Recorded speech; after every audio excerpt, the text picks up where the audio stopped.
بالنسبة لمنطقة تل تمر ومنطقة الحسكة بشكل عام، نحن نعاني من أزمة مائية شكلها المسبب الأول هو الاحتلال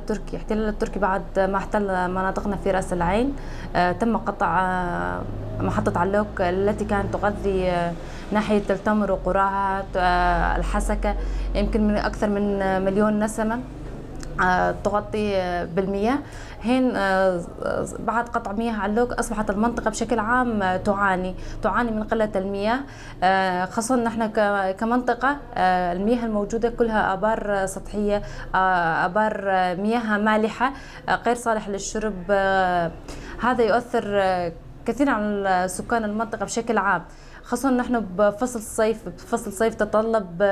مياه وفيرة من أجل احتياجات الشعب، من أجل الحيوانات الموجودة، من أجل البيئة الموجودة، تتطلب كميات مياه كبيرة. حين احنا كمنطقة تل تمر اعتمادنا على الآبار السطحية تنقل للصهاريج المياه للأحياء والقرى، لكن نعاني كثيرا من هذه المياه، حتى أنه تسبب كثير من الأمراض بسبب قلة المياه، تؤثر على الصحة بشكل عام. إضافة إلى ذلك كما لاحظنا من السنوات السابقة جفاف نهر الخابور يغذي مناطق واسعة من الأراضي الزراعية التي تغذي الأراضي الموجودة على طرفي النهر. إضافة إلى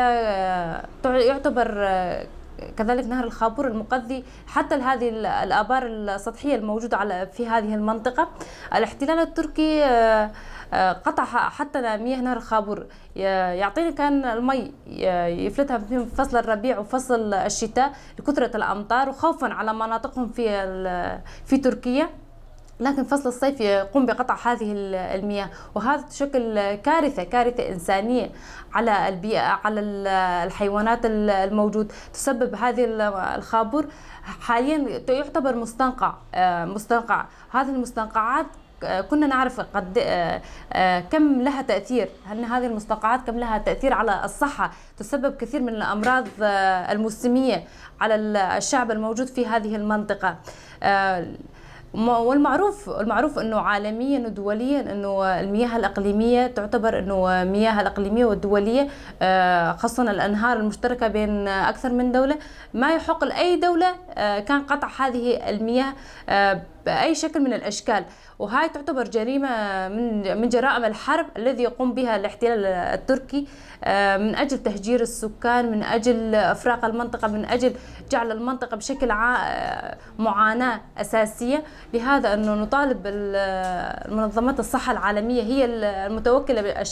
الرئيسي بهذا الموضوع، نطالب الصحه العالميه بالنقاش على هذا الموضوع والوقوف على هذه الشيء الموجود حاليا، على هذه الجرائم التي ترتكب بحق الإنسانية، بحق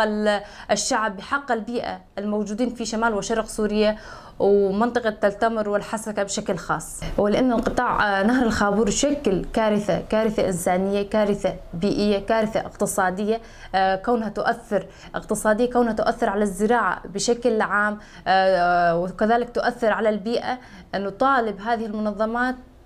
الصحة العالمية بالوقوف بشكل جدي على هذه الأمور بما يخص نهر الخابور خصوصا ومحطة علوك من أجل الشعب الموجود في هذه المنطقة. نتمنى كذلك من منظمة الصحة العالمية، من المنظمات الإنسانية المختصة بهذه الأمور، أن تقف بموقف إنساني، أن لا تكون حياد لطرف ضد الثاني، أو لا تقف مع الاحتلال التركي وجرائمه المرتكبة بحق الشعب في هذا الخصوص.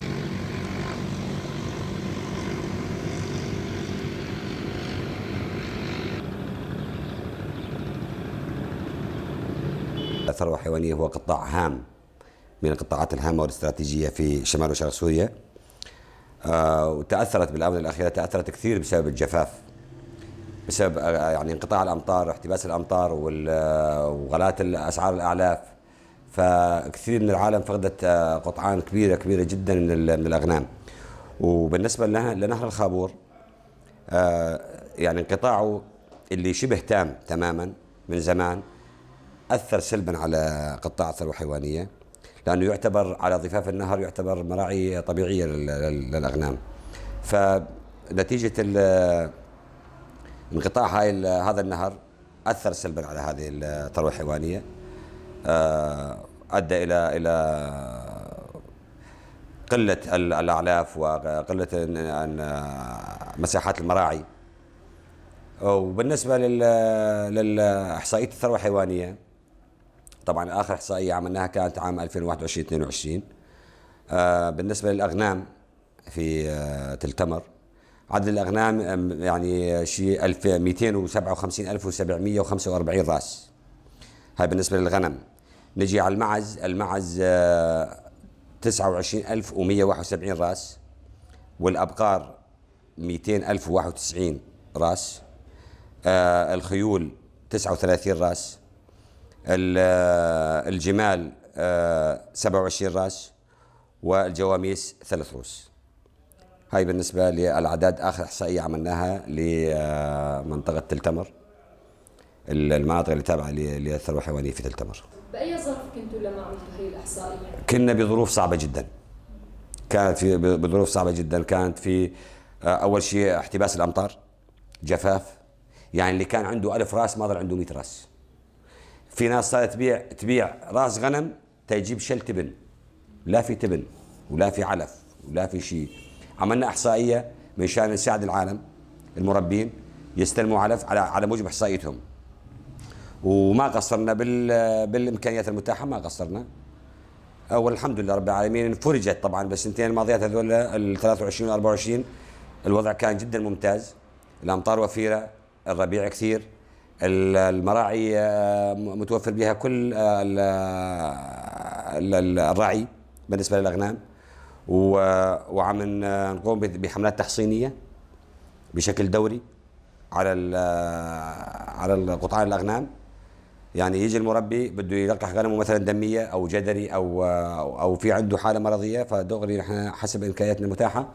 نروح نلقح له غنمه باللقاح الدمية. طبعا لقاح مجاني. الخابور منقطع والجو حار، راح يكون في جفاف وارتفاع درجة حرارة، وهذا يؤدي على يعني يأثر سلبا كثير على الثروة الحيوانية. يعني مو لدرجة انه يؤدي للوفاة، لأنه في يعني الحمد لله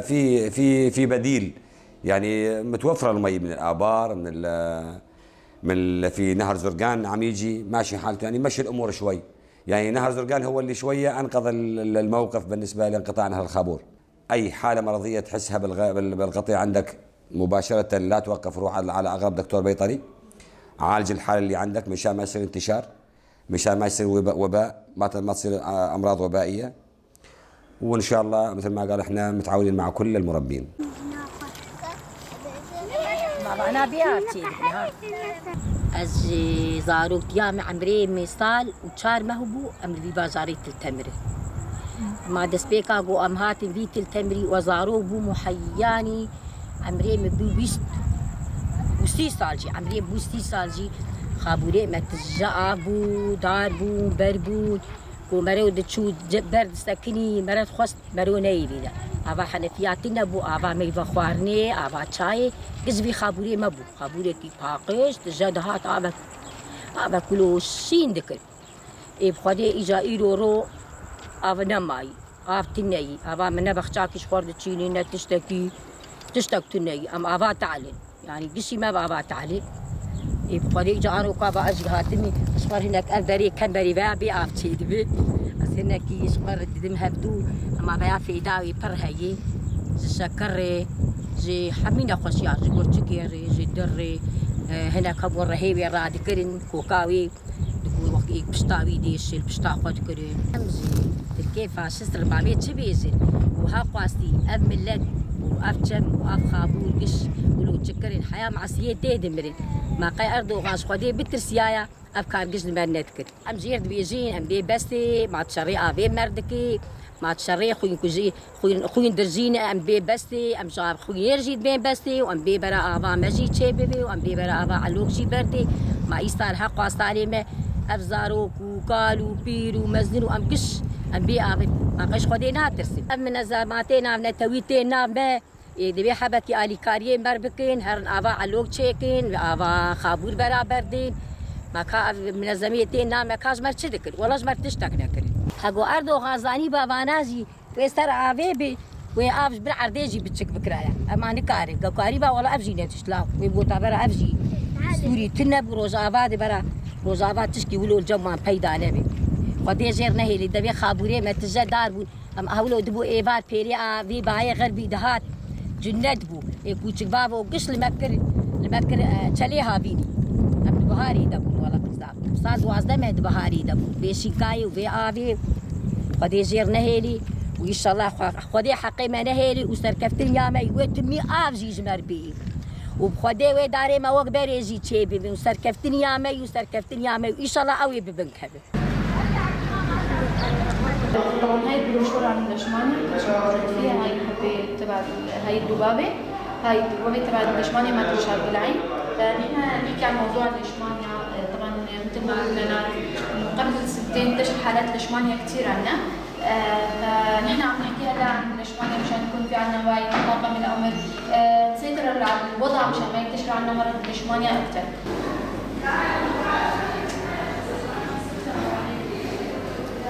ذكرنا آوی گلکی باندوری لسر مروان دیگه نام بیشن چمی خابوره نهاد ویدا کا چمی خابوره آف پر لیکیم بویه ام بیشن کارم بیشن بویه و گولان شخوا ویدا کا آف شخواسی دگوله دومینه نخوشیش برچه دبن گلک نخوشی چه دبن یک جی سدمی وی گوله آوی کوچه دب سدمی یک جی نخوشی لشمانی آی بری 2 ساله جهات هجماری که پر بلند جهات 30,000 مروف انسان ویدا کا جمع نخوشی لشمانی کرد نهاجی 10 سال ویدا کا جمع چمی خابوره آوا و کم بویه جبوی وجی حجمتی کو ام کاربن ام شارکرنا تندرستی لسر مجارا لشمانیا ام دیدن مروفین کوتی خسته یانجی مروفین کول دروی خسته جی ام زیارتی واندکن ام لسر لشمانیا هجماران دبیجن چاواکو مروف بالدار به بوی لشمانیا هم بهتر بلا نبی وکی 2 سال پارک و چویی دیسان بگن وان هجمارین هری بلند دوی سالی ده هجمارین وی گلکی کمن جبرگو هشیار کرن جم مروان چه بوی ناز دکن کو لشمانیا حبک چلوی چاوا درمان بکن بری خو بدن خسته دریا هشیار کرنی ده گلک مروف بالدار بون کو چاوا بری خو بدن خسته کو دما کو هین نو حب درکبه يعني د اصلا در زياده نخخن دبيته كزو حب الجمع يعني باج دبه اما كو بقي حالته اهمالي دبيته كا بر علاج عويز احمد جي دبه فتره الحضانه ياوي د هافيني دسبيدك فتره الحضانه ده دبيته كا هاني د بايزي د جمع خوياتك حب نه دبلش خوياتك دبايزي ده جبوي هو عند هافيني تدبلش نشار كنا تندرسيه زياده دك جبوي كو مشاو خبارزن يعني بتايبتي مشا لشمانيا مشا كجلك بتشوك مشاوانا يديتن مشاو بالداربن فتره وقتها دركتنا اف مشا لشمانيا جمغربي حياه سبهاي فتره مغربي حياه سبها كوچا ام بالداربن طبعا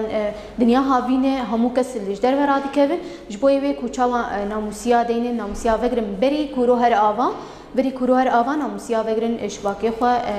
دبی ناموسی ولو گلک کی هور بنجبر کو بچوبوناوی 2 ملیم یعنی دبی نوجبر کو 2 ملیم بچاوانا يديتن ام طوارد النوافذ ام جرد بيجن انه دبي گلك کی هور بج بوك حتى جي كاربه ام شاهاني درباسي هندرنبه تاني نج چمي آوي انه ام بيجن مستنقعات همو كسي كونيزي خابور جي دبي بالدار بن خوشين كوج بر چمي خابور درت كمن يعني گلك نخوشين جلدي جي هنه شخام كان بيجن جرب حسب جدر المي أهوانا هنيجي تأثير أخوات كن يعني دعينا خوشية ده ببسيا ما بباقجية هي جبرجو باقجيجي باندورا خود استندما كو آفتنا ب دردورا مجا ماري ب أم دردورا خونه مقاتب جبوي ولوجي بينو خوشيجي بهتر بلا بفن دفيدا كا أركيما إنه جبوكو أم ملتي شيار بكن حتى كوجمتي أم هشار كرني دن مروفان وكم من قول ضمني مستوصف وجدر في مستوصف أم هشار كرنا دن سر نخوشيا لشمانه هن لخوشيا دنجي ودخوا زعمك وكمي خيبور هين بهتر بهركة جبوكو دمك وكمي خابور نهركة ويقول لك نخوشي بلا بفنتني نخوشيا لشمانه يقول لك نخوشيا دنجي هن